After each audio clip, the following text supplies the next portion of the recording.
più di 1600 i soci presenti all'assemblea annuale di Banca Prealpi San Biagio, chiamata ad approvare il bilancio 2025 e a rinnovare gli organi sociali. Il patrimonio netto è salito di oltre il 10%, arrivando a 616 milioni, confermando il trend positivo. All'insegna di una solidità che già era la caratteristica di Banca Prealpi San Biagio, è ancora ulteriormente rafforzata da questo bilancio.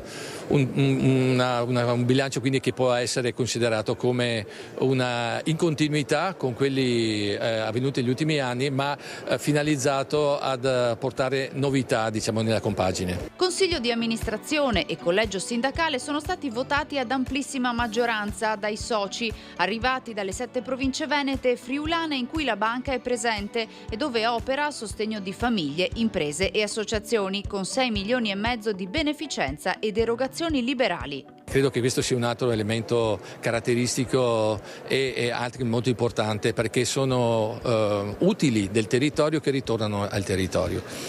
Ho anche avuto molto piacere che oggi in assemblea ci siano stati molti interventi di associazioni e di volontari che hanno voluto testimoniare questa vicinanza della banca nei confronti appunto di questa componente della nostra comunità che è vitale e fondamentale. L'utile di esercizio ha sfiorato i 65 milioni, confermando la solidità dell'istituto, il più grande del gruppo Cassa Centrale. La crescita guarda anche ai nuovi clienti, con investimenti in tecnologia e in una nuova app che rende la banca ancora più vicina. Oggi con questi bilanci riusciamo ad investire molto in tecnologia e stiamo colmando quel gap nei confronti anche della compagine più giovane. Vogliamo soprattutto che questa, proprio perché è sensibile anche ai temi della sostenibilità, è sensibile ai temi dell'etica, si avvicini sempre di più a questo tipo di banche come la nostra, proprio nate per sostenere il territorio, nate senza scopo di lucro, per dare una mano a tutte